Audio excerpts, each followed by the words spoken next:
is how you can fix your iPhone getting stuck on update requested when you try to update your iOS version. Now before we start, if you are new to our channel, head down below and hit the subscribe button so you don't miss out on our future videos. Now let's get started. So the first thing that you want to check is your Wi-Fi. Now to do that, you can just scroll down and turn your Wi-Fi off and turn it back on. Now after you do that, try to update your iOS version again.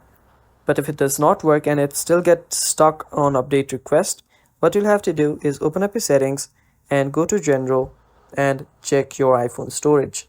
Now make sure that you have enough storage for the update, and if you do have enough storage, what you can do is just go back to your settings and just scroll down and go to general again, scroll down till you find transfer or reset iPhone and navigate there, tap on reset and tap on reset all settings.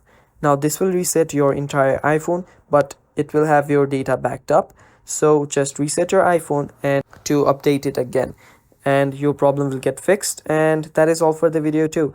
Thank you for watching. Stay tuned for more, and bye bye.